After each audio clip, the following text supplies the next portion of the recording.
Now you can give an old book new life by turning it into a frame. I went to Peppermint Sea Studio in Mission to see for myself how it's done. What are the first steps we need to do to get started?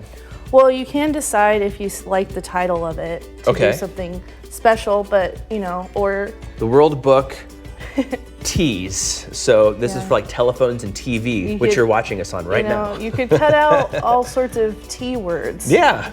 But this one is Stories to Remember. Okay. Which is kind of cool, and I do like the idea of putting other stories in there. All right. Which is kind of fun. So you've already cut these out previously, so you're just going to start working on the front cover of that one, right? Yeah, just so then you, whatever you want to do, you put in the middle here, and sometimes you can do it along the edge here. Walk us through it here. So I dip it, and then just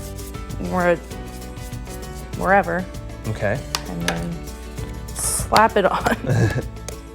Perfect. Now, should I go ahead and start doing some Mod Podge here and Yeah. putting some on? Okay, perfect. Because I know you already did some work on this and I didn't want to ruin it already. I made it for you. Oh, hear that? She made it for me. And then with these, I just took out pages and cut kind of little leaves, and sometimes I rip the pages. Like I said, there's no right or wrong way to do it. Yeah, then. whatever feels right. Okay, I like that. Yeah, you just kind of put them on whichever way you want.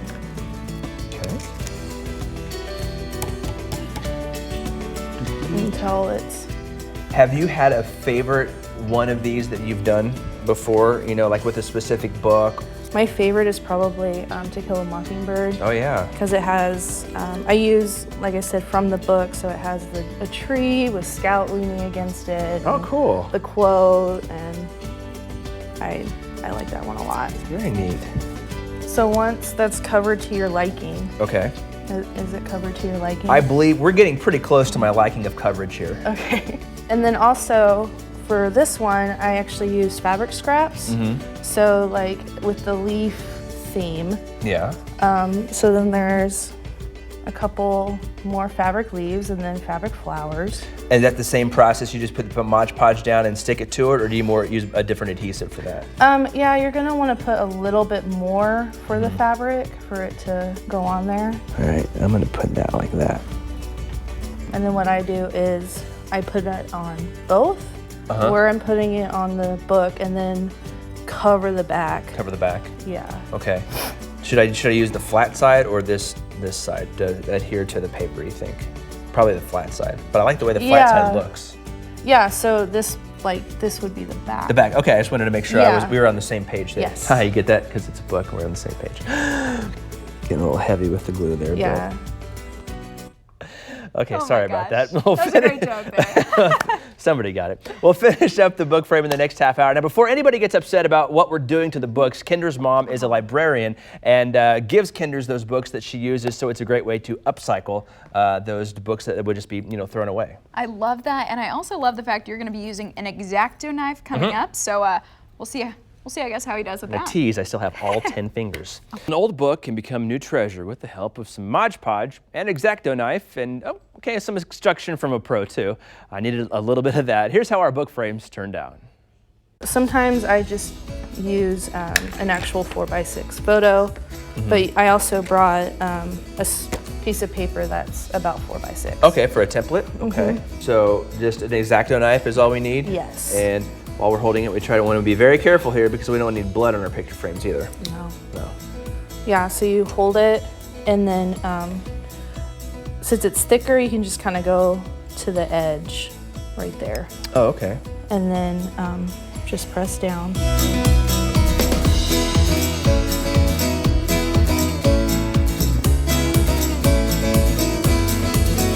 Go to where you didn't cut all the way through and just kind of dig in there. Dig in there to see Yeah. what you can get. No. Yeah. Then this is where I push more and like do multiple cuts like along the bottom Yeah. or the sides and just kind of.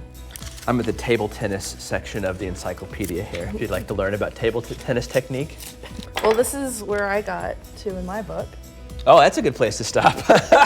You framed that picture perfectly. I'm done. I like to go to the very back cover Okay. and get glop and just Glop. yeah, get in the binding here and Okay. and then yours isn't gonna. You're not really gonna have to get in between because it's smooth. The pages are smooth. Oh yeah.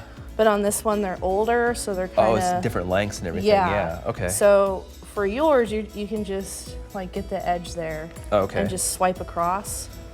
And then I do like to do the bottom, but Okay. yeah, if we do the top, it makes it more difficult to. To get your picture in there, Yeah. right?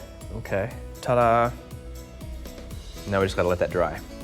Yeah, and then also I like to seal the collage on Oh, this so side. once that's dried, go ahead and seal it with one layer of Mod Podge on top. Yeah, then also I like to put some on this side too. Oh, just so you get the same So it's texture all- on both sides. So Oh, it's okay. all sealed and I gotcha. Okay. So now we just let it dry, right? I like to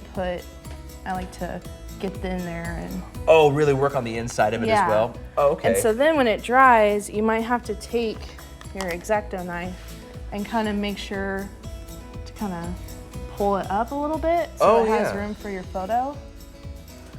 There we go.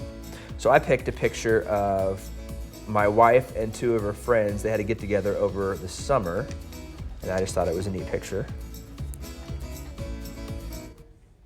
And Kendra's teaching a book frame workshop this Saturday at Peppermint Sea Studio in Mission. It's located right off Johnson Drive. The cost, $40 per person.